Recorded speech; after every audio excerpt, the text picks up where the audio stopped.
Bonni is back with me today, and we're responding to your questions. This is Coaching for Leaders, episode 652. Produced by Innovate Learning, maximizing human potential. Greetings to you from Orange County, California. This is Coaching for Leaders, and I'm your host, Dave Stachowiak. Leaders aren't born, they're made. And this weekly show helps you discover leadership wisdom through insightful conversations. A few times a year, we change up the conversation here, and I invite Bonni to join me for a conversation with you about the questions that you have been sending in to us. If you have a question you'd like us to consider for a future Q&A episode, go over to coachingforleaders.com/feedback. That is the very best way to get it to us. And Bonnie's here with me to respond to a few of these questions. Hello, Bonni. Good to see you. Hey, Dave, great to be here. I want to warn you and everyone else, I think you already know this, Dave, but some of the questions are not only just hard today, but they're also topics that can get me a little riled up. I think people like it when you get riled up. Get a little feisty over here. Not toward the people who asked, but toward the situations they're describing. Yes. Indeed. You have a strong cadre of Bonni supporters in the Coaching for Leaders community. In fact, I don't remember if I said this on a past episode or not, so forgive me if this is a repeat, but someone was with us recently who listens to the show and said that someone they know who also listens says, oh, that Dave guy's nice, but Bonni is really the reason to listen. Do you remember that? I don't know, but I just think we have to think about frequency because I'm not on here very much anymore. So it's easy to be well thought of when you're on here every once in a while, as opposed to you doing this wonderful, amazing audio work with regularity. Well, as you do too. And now that we have set you up on a pedestal, yes, Bonni, nowhere to go but down. Of brilliance. Nowhere to go but down from here. So get ready, everybody. I'll help you work in. I'm going to let you read the first question. I'll start, and then we'll let you work into your brilliance here as we go. Yes, and my feistiness too. All right, so the first question comes from Tony. Tony writes, I'd like to gather as much feedback as possible within my team, and I think giving feedback about each other is a great opportunity. That's why I'm planning to create a forum where everyone on my team is able to evaluate each other. It is going to be anonymous, so everyone can be honest, ... or not, ? Based on their feedback, I can give a better or actually worse evaluation at the end of the year, and that's my problem. How should I communicate about giving honest feedback about colleagues when they could destroy the other's annual salary increase option with that little single improvement suggestion? What is the good way of communicating about this? Should I say, quote, be honest, it's just an FYI for me, and I won't take it into account on your feedback for the salary increase? Or should I tell the truth? Such as, quote, be honest, and yes, it is going to, or it could possibly affect the people's salary increases, but still, it's a great opportunity to help others start working on their improvement areas. Bonni, I have to admit, when I read this question from Tony and it came in, it was my first inclination to write back and say, no, do not do this, at least not the way that you've described. However, I instead responded to him and said, what's the outcome that you're trying to gain from doing this? And he wrote me back and said a few things, but the context of the main sentence that he sent back was, I want to help people improve through constructive feedback. And when I read that, I thought, okay, great. Now we know what he's trying to do. And so now knowing that, I think there's a lot here that doesn't line up with that outcome. So first and foremost, there's a trust and honesty piece here that you mentioned at the end, Bonni, of should I tell the truth? So my answer to that is yes, tell the truth. If you were going to go forward with this, and I don't love this strategy for a number of reasons, which I'll mention, but if you were going to go forward with this, yes, I do think you need to be honest. If it is the case that people giving feedback to each other on the team is potentially going to lead to them being evaluated differently, I think you need to say that up front. Because if you don't, and they find out afterwards, if you promise confidentiality, you say that it's not going to, and then you do, I think you've broken trust with them in a way that is very hard to recover from. And if you expect and want people to actually improve through constructive feedback, that would send me a message if I was an employee on this team that do not give feedback at all. Don't be direct or honest with my feedback because it might come back to bite me or harm someone else. So I think you're potentially being counterproductive by doing that. Now, what are you trying to do here, which is actually help people improve? There's different kinds of feedback. And Sheila Heen, when she was on the show a while back, talked about it. She has a wonderful book called Thanks for the Feedback. We featured it back on episode 143. And she says, at least from her perspective, there's three kinds of feedback. Appreciation. People sometimes ask for feedback, and what they really want is appreciation and acknowledgement, right?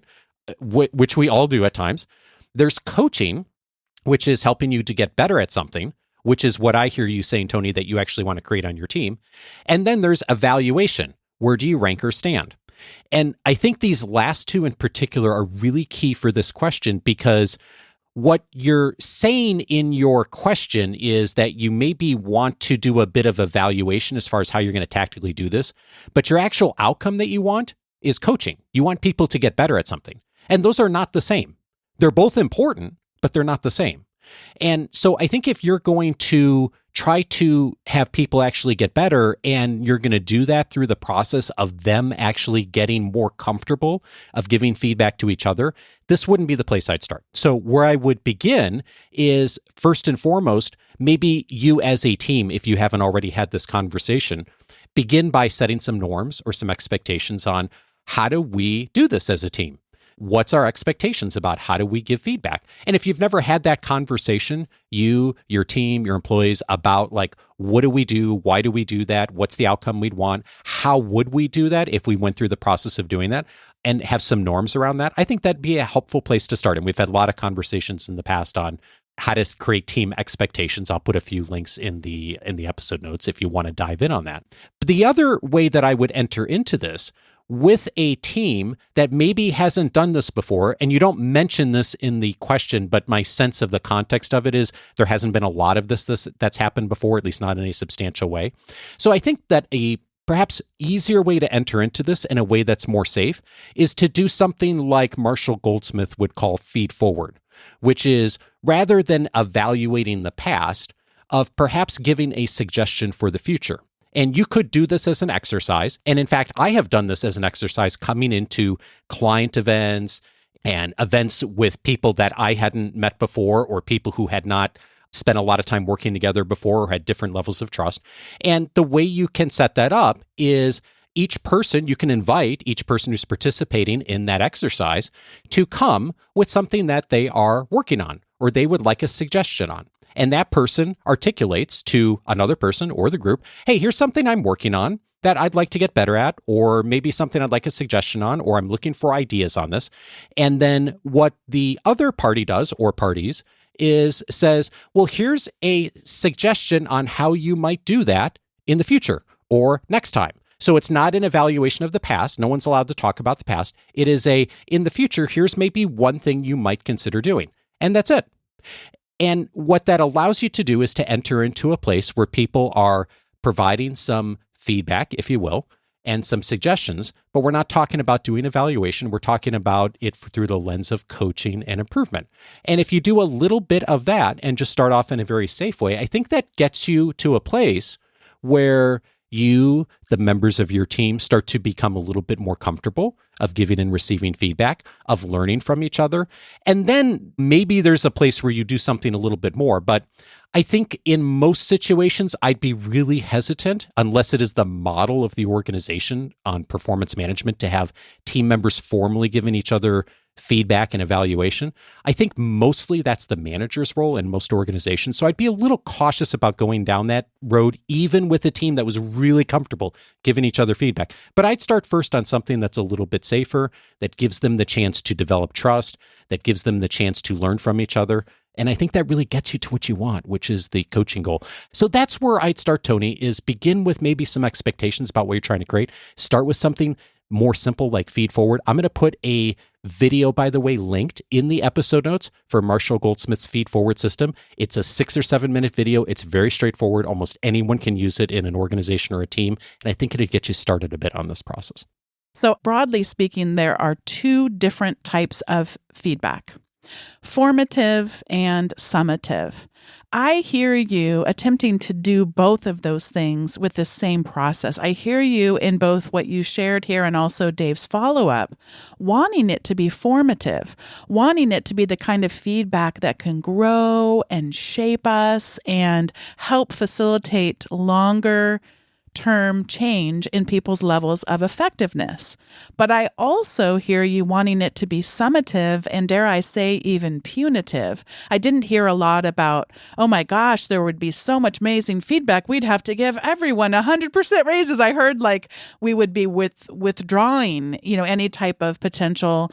And sometimes I feel like, my gosh, wouldn't you imagine if the person, wound up the hardest, they were awful at something, for some reason that isn't just because they're not naturally, it's not one of their strengths or sources of energy, but they actually did create magnificent change. But you happen to get that snapshot in time during the formative process that you treated as summative later on in a performance review. So I tend to not be a huge fan of summative types of feedback, the way that we orchestrate them in a business context. And spoiler alert, the next question will definitely be revealing that. And so I think feedback processes, especially the kinds that I think you're describing here and Dave thinks you're describing, are really more better suited toward formative feedback. And therefore, we want to have trust as a very, very high element. And if I think that either my feedback could affect someone else negatively, even if it was just, I thought they could, my gosh, you could be so much freer. You could be even more effective than you are now. You're amazing. But imagine if you were able to do this. I'm trying to help them, but I know that it might hurt literally what they take home as a paycheck every month. I'm going to hold back from feedback in that way.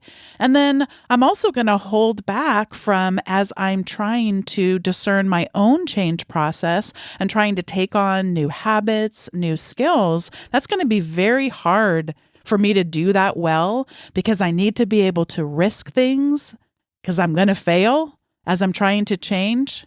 And then I'm going to want to get right back up and try it again. And I'm just not going to be in a situation where I can. The final thing I'd like to share with you, change is hard. It's impossible without trust. And some of the things that you talked about here as your approach, I think are going to reduce the trust levels and therefore are going to reduce potentially the ability to create magnificent change and impact this team in a positive way. By the way, good for you for asking this question. I don't know if I would have done something like this earlier on in my career, but certainly I would have not asked. There's a whole bunch of stuff that earlier on in my career, I just did things because I stayed in my own head about it. So good for you for asking, Tony, and thinking this through, because I think that that's one of the challenges we all have as we get in our own heads on these things. We start thinking about like, oh, this would work. This would be a good idea. I could try this. I really want to get to this outcome.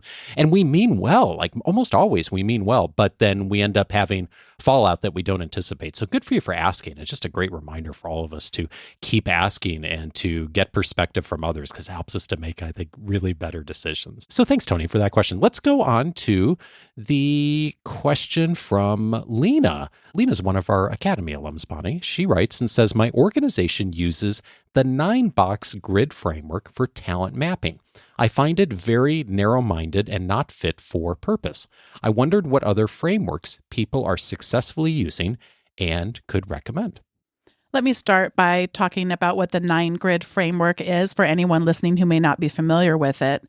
It holds in common with other performance management or performance evaluation frameworks in that it looks at performance on a low, medium, and high scale, but it also adds in, and what turns it from more of a quadrant type of a thing to these 9 boxes that are described there, is that it adds in potential as a measure. So not only rating someone's performance on a low, medium, high, but also rating their potential in the future for low, medium, and high. Now, I know that I work with some people who also listen to this podcast. I don't think they listen every week. So hopefully, Dave, this is not the week that people are listening, because... Is this where you get feisty? Oh, this is where I get feisty. So I need to share a couple of things. One is that I have taken the long form of the Strengths Finder that not only tells you what your top 5 are, but actually ranks all 34 strengths from your most sorted top of the line all the way to your 34th, as in it's not going to be a strength and you're better off. So my very, very bottom is consistency, which sounds terrible, Dave, because I'm actually, you've complimented me as being a consistent person. It doesn't mean I'm not consistent. Yeah, what it means is it's a different definition it's of a consistent, different definition. what Gallup means than what we normally think of as consistent. Yeah. And so what it means is I don't love policy, procedure that everybody gets treated the same. I tend to always be thinking, oh, but what about this? And well, this person's unique. And so I'm already prone to not love formal performance evaluations. There is a ton of research on there that they're really not that effective. You don't get better performance because once a year you decide to all fill out a form on each other. And so we did recently, maybe at a place I work at, Dave, or maybe it's another place that I just pass by on my way to work, that recently in the last, I think, 2 or 3 years adopted the 9-box framework. And so far I'm rebelling against it. So now as people are listening, it's probably going to show up in my next performance review. But there are many reasons why I resist it, but one of which is that the element of predicting someone's potential is shown to be discriminatory against women. So when you look at some studies out there about women will not apply for a job if they don't think they have 100% of the qualifications. And men, the studies will show between 60 and 70%, they figure, what the heck? What do I have to lose? I'm going to go ahead and give this a go. And so just on looking at one paradigm, and of course we are intersectional people, so there's other elements we could look at. But if I simply look at male versus female, then we know women are going to show up as lower and wind up being ranked lower if we're gauging them on potential and not on performance. I heard this, by the way, on a podcast like the day after that we had one of our trainings, or the place I drive by on my way to work had one of their trainings, and I just overheard it on the freeway. And so I do think that Lena is correct, that it is narrow-minded, and it also opens up some potential for discrimination, and again, specifically on the element of that potential. How do you really rank what someone's potential is, and are you actually having your bias? And especially if you add to this, by the way, people self-evaluating on these things, how many of us are going to hold back and say, oh gosh, this is as high as I'm ever going to get. I can't even believe I got here. You know what I mean? Like that's not going to be a great measure and may actually create this systemizing of that bias. You actually bake it in and you're starting to reinforce it. And then you're starting to see people being rated lower and then they're not getting the promotions. And we already know that the higher up you go in organizations, the less likely you are to see women and the less likely you are to see people of color. And please don't misunderstand me. We have intersectional identities. I don't want to sound binary as I'm describing these factors. But so you're asking, are there other frameworks? I am going to let Dave mostly take it from here, but I do just want to say, back to the prior question and also to your question here, Lena, I would just encourage all of us to be baking into our culture ongoing feedback. One thing that I love about the people that I work most closely with is there's just a normal thing to talk about. This is how I wanted to show up. How did I do at that? Or, and we had talked about you doing this or this, and just it becomes as normal when you have the high levels of trust. And when you're asking and receiving feedback from people who really are competent in order to give you that kind of feedback. So performance evaluations, as formal as the ones that, whether it's 9-box or one of the other ones, they become so much less important.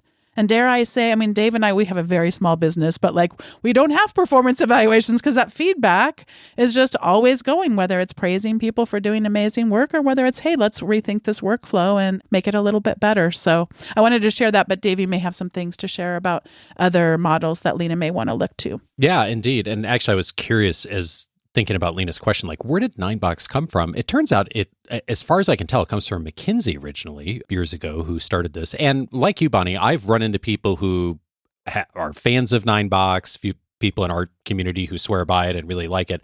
I think the challenge, I have it too, and I think I might be in a similar place as you and Lena, of just it's just such a broad brushstroke. It's inviting you to sort of place an entire person as low potential, high potential.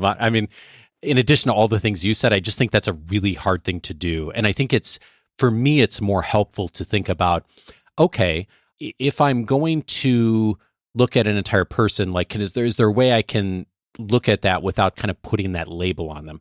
And so we talked about one of these in the last Q&A episode 638. I really like the model from Kim Scott from Radical Candor. We talked about the distinction between superstar and rock star and it's not so much potential, but it's trajectory, like growth trajectory. How quickly are you moving? And one of the things we talked about in that conversation, and I'll refer folks to that, we'll put a link to it with more of the detail, but at different times in our careers and on different areas, sometimes we move very quickly in our learning and sometimes we move much more slowly, and that's all normal and part of the process of learning. So I think that model is a really helpful one to look at too. If 9box is not working for you, I think Kim Scott's model is worth working for you. There's a really great article that First Round did a while back on this model from Kim Scott. I'm going to link it in the episode notes, so check that out if that's helpful. Where I find that this is really useful, and the way I've often thought about it is, rather than thinking about an entire person, is to think about it from a skill-based framework. And so one of the models I was introduced to, and I cannot remember after all these years if it was Carnegie's model or if it was a model I just came across when I was at Carnegie. So forgive me, Carnegie folks, if you're listening to this. But one of the things that I thought was really interesting that I would sometimes use with clients is we would look at, okay, sometimes we look at it as a person, but we look at it as an entire team. And it could be as simple as creating an Excel spreadsheet and placing the names of the people in a column on your spreadsheet on your team. And then on the rows, putting the skills that that team needs, or maybe the skills that the project needs. And then for each person and each skill, you can map out, where is your team? And maybe you're doing that through the lens of a particular project, or maybe you're looking at that from your body of work over the course of a year. And you get a sense of where people land on all the different skills. And the way that we would do it is we had a three-piece rating system. We had A, B, or C. A was, for this person on this skill, they're ready to perform it well and are able to execute it well. B was, they aren't able to do that yet on their own, but they have the potential to do so in the future. And there wasn't a like how long necessarily or how quickly, but it was more like, they have the potential at some point, and you could get really granular with it, do like B plus or B minus or whatever. And then C was, on this skill, this person isn't likely to be able to develop this skill to the capacity the team or the project would need it at any point in this foreseeable future, which, by the way, is not bad, right? Depending on the skills. I mean, you might have a team of people and you have one person who's an A on a particular skill that's really important for the team, and that's the focus. And they may be C on everything else. And that's great, like, because that's their role. That's what the role is asking them to do. And so we would often use that just as a way to start a conversation and to have a manager plan out, okay, who all's on my team? What are the kinds of things I know needs to be done for the work, for this project, for this team? And let me just get a sense of where people land today. And we would often come out of that conversation then with a couple of tactical things. And one of them was, okay, for the situations where there's Bs, where do I invest time and energy of helping people to improve their skills so they can become As? Where on my team are there skills where there aren't any A's, and what do I need to be starting to think about from a succession planning standpoint? Or there's one person who's an A on a really critical skill and no one else has that skill. How do I start to develop talent? Or maybe go do some recruiting, right? And then it gives you a sense of just where your skills fall in the team. And it's really simple to do. You can pull on an Excel spreadsheet. This is not scientific, right?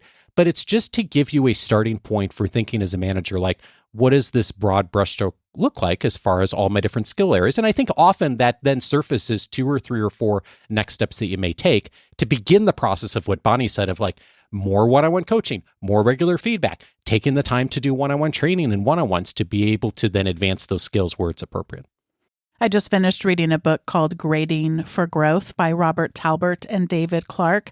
And the only thing I would say about that model, my suggestion to people would be to avoid using letters that actually are representative of grades that are given to people in many, almost all of the educational systems that we're familiar with. There is a lot of baggage that comes out of being great. And there's actually a lot of negative things that happen to us. So I think this is a fabulous model, but maybe we just call it a check that I'm able to perform this. And if I'm not able to perform this skill with regularity and consistency, then the question becomes, and I think it's so great when we can go to a model like a Strengths Finder. Really, you'd be asking like, so if it's for me in the middle of my Strengths Finders, where it's like woo is one of the ones like I can woo. Oh, I can woo. I can, but it's not my top 10, but I could certainly do that. And so if my job required it, you might go, okay, well, her job really requires it. So we're going to try to bump that one up a little bit. But if it's consistency and you want me all day, every day to be writing policies and make sure everybody's following the policies with 100% consistency, you're going to be way better off to find someone else to do this and want to make sure that my job is shaped such that I'm doing things that I'm either naturally energized by and do well, or I can do it. I don't love it, but I certainly could make it happen, and really trying to shape things such that you're not asking me to do something that doesn't come naturally, doesn't bring me energy, and other people in the organization actually could really, really perform well and be energized by it. I am so glad you said that, because the one part of this model that sort of never landed perfectly with me is that you have to explain to people like ABC is not like great, good, mediocre. Like that's not the point of the model. So yeah, I think actually dump the ABC thing, like pick other emojis, animals, I don't know, something. Right. Here is our next question. This is a question from Qasim. Qasim writes, I often hear the words, quote, leadership is a thankless job. What do you do to feel fulfilled in your leadership role? Any rituals that help you avoid the feeling of thanklessness? Qasim is one of our Academy alums, a member of our community. He posted this question in our member portal, Bonni, for all of us to respond to. And I loved this question and got to thinking about it like, wow, what works for me? And there's a couple of things that I think have currently work and have worked really well over the years. One of them is I have a practice most mornings of I talk to my friend Scott Barlow, who's been on the show a number of times over the years. He is the CEO and founder of Happen to Your Career, does incredible career work for so many leaders. And we talk almost every morning for 5 or 10 minutes, and we set our priorities for the day. And we usually write down 3 things. And then I have a part of that template that I use at the very bottom. I have 2 questions. I rotate between them. Sometimes I have both. Sometimes I do one or the other. Just depends on the season and the day. But the 2 questions that I ask are, what am I grateful for? And when I'm doing this, I just kind of force myself to write down something. And the other question that I've been using more recently, and I stole this from someone, Bonni, and I cannot remember who I stole it from. So maybe it was from a past guest, but the question that I'm currently using is, where was I showed compassion or felt it for someone else? And that for me is just a really good reminder of like, what is going on great in the world? Like who's reaching out to me, who's supporting me? And also like, even if I didn't do anything with it, where did I feel compassion for someone else? And I found those 2 prompts to be really helpful. And the thing that I've learned to do is there are days where it's really easy to write something. And like everyone, there's days where I pull those up and I'm like, whatever, like it's just, I'm not in a good mood. And I've sort of forced myself to just write something, just to write a phrase, or it's even like, oh, it's sunny out. And just something really small, just to be in the practice of gratitude, even if it's something small or silly. So I'll write down something every single day on both those. And that's just a nice way to help me to stay present to it. The other thing that has really worked well over the years is in my very first professional job I ever had, I worked for an education company and we worked with kids. And there was a practice within the company of every single day of telling a story about something great that happened with a kid. And I always thought that was a really cool practice. And there were times that I struggled figuring out what that story was and what story I was going to tell that day, of course. But when I got to Carnegie and started my career at Carnegie, oddly, my first manager had the exact same practice. We would start every weekly staff meeting with, let's begin with telling a client success story to each other, because sometimes we'd all be working on different projects. And so we would tell each other success stories. And a lot of times the other people on the team didn't necessarily know about them because they hadn't been in that meeting or that conversation. And that was really inspiring. And it grounded us in what we were doing and why we were doing it, even in situations where something was more difficult or a difficult situation or trying to figure something out. And the way that I do that today, Qasim, is by facilitating our academy cohorts myself. I mean, there's a lot of folks out there that, hire people to facilitate. And I don't know, maybe someday I might do some of that, but I really love the work that I get to do with our members directly every single day of working with our academy members and our pro members and you and so many others. And I get to see the struggles, yes, of course, that everyone's dealing with, but I also get to see what people are doing through the work that I'm doing and through the podcast, and staying close to that and staying engaged with that is really, really great for me. And I think the opportunity I get the privilege of doing that because of the way this is structured and this business and my role. And I get to get the nice emails that people write when something wonderful happens that they've done with something from the show. Thank you for all of you who've sent those in over the years. But I think that's not always easy in everyone's role and everyone's situation, depending on the organization you work in. And so I think finding a way for yourself or the members of your team to get back to the core, like, who do we help? Who do we serve? Who do we support ultimately? And to go, I know some organizations have the practice of going out and meeting customers and hearing success stories. Yes, that's great from a testimonial standpoint and learning about what's working and utilizing those things for marketing. But I think it's just as important, if not more so, for being able to keep the people who are doing the work so connected with the meaning behind it and the passion behind it. And then when the things inevitably get hard and tough and the inevitable struggles come, that you know the why behind what you're doing. And if there's some practice of doing that regularly, I think it helps so much. In 1970, Robert Greenleaf wrote an essay in which he coined the phrase servant leadership. And much of what you just described, Dave, is this idea that he talks about he tells a story in the very beginning about contrasting normally the hero's journey. We see this so many times of the hero and all the challenges that they go through, and that's what we hold up as leadership. But he tells the story as from some sort of mythology where this stranger comes and is basically helping all of these people travel and go on their journeys. And at the end, nobody realized that the entire time that it wasn't that they didn't have a leader, but the leader was viewed by the people on this journey as the follower because they were serving them in such powerful ways along the way. Servant leadership entails empathy, listening, stewardship, and commitment.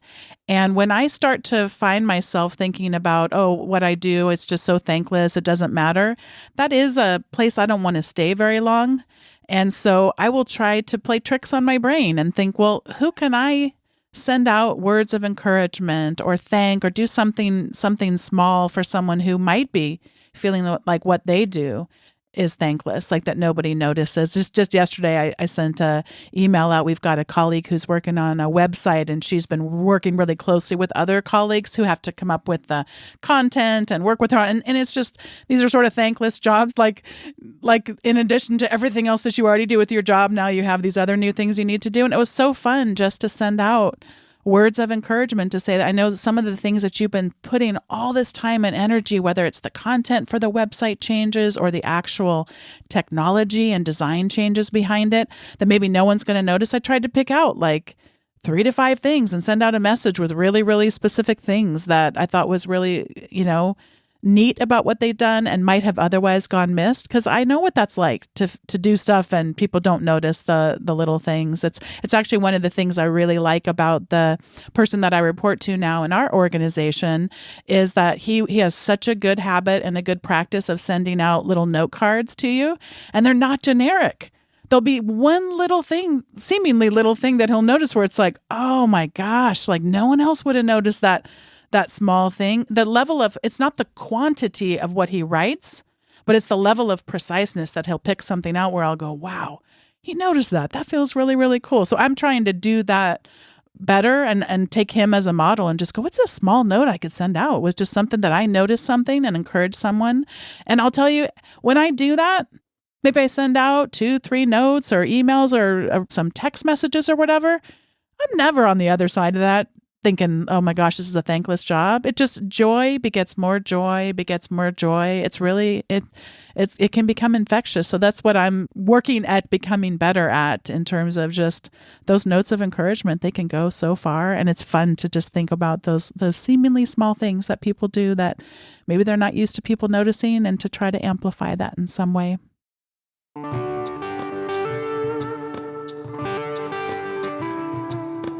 Bonni and I both mentioned some additional resources. Those, of course, are linked up in the episode notes. In addition to that, 3 related episodes that we'd recommend for you. One of them is episode 143, How to Get Way Better at Accepting Feedback with Sheila Heen. We talk a lot about how to give feedback in many conversations about leadership and training and how to do better with feedback, but we don't talk enough about how to receive it. In episode 143, we talk with Sheila about her book, Thanks for the Feedback, and how to do a better job at being able to parse the feedback you receive. In that model I mentioned earlier of recognition or evaluation or coaching, those different ways to think about feedback comes right from her, episode 143, for a lot more there. We also talked about the process of administering a 360. In episode 341, Tom Henschel and I talked about how to process your 360 feedback. Maybe you're thinking about doing a 360 yourself, or maybe you've done one in the past, or you're supporting someone else who's going through a 360, either a peer or an employee. Episode 341, Tom walks us through step-by-step the things that he has done as an executive coach over the years to support folks who are filtering through and thinking about the results from their 360s. Tom has administered many hundreds of those over the years, walks us through his thinking of how he helps people to get value from that process. Again, episode 341 for that. And then finally, I'm thinking about Qasim's question for us at the end on leadership sometimes feeling like a thankless job. I think a great message on that point is episode 505 with Patrick Lencioni. We talked about your leadership motive. There's a lot of reasons people get into leadership, and there are some that are better than others. In episode 505, Pat and I talk about the motive behind leadership and what really works at its core to lead well, not only for others, but also to ensure that you're getting what you want from the leadership experience. Episode 505 for that. All of those episodes, of course, you can find on the coachingforleaders.com website. I'm inviting you to set up your free membership at coachingforleaders.com if you haven't done so before, because you'll be able to access the entire library of resources and benefits inside the free membership. And one of those benefits is my library. It says Dave's Library when you log in there. And I was thinking about the resources we mentioned today, but you can actually dig in and find many of the resources that we've mentioned on the podcast over the years, and also a lot of resources we haven't. Because whenever I'm surfing the web, finding articles and resources for the weekly leadership guides, not only am I passing along those to you in episodes and in the weekly guides, but I'm databasing all of that. It's inside of Dave's Library. When you click there, you'll see a whole bunch of hashtags, hundreds of them, on different topic areas. All of the things that I have found that I think will be helpful to you, sorted by topic, tons of resources in there.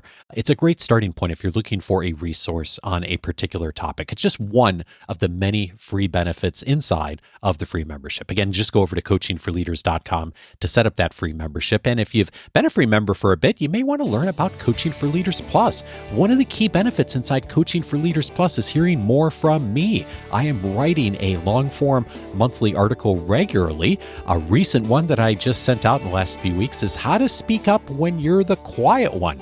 Many of our members have told me over the years that that's a challenge they have. How to learn to speak up in meetings and conversations. It's an important skill for all of us. It's especially important for leaders and executive leaders to be able to do well. It's one of the many articles that are inside of the membership, one of the benefits inside of Coaching for Leaders Plus. If you'd like to find out more, just go over to coachingforleaders.plus. You'll find out about all the benefits there.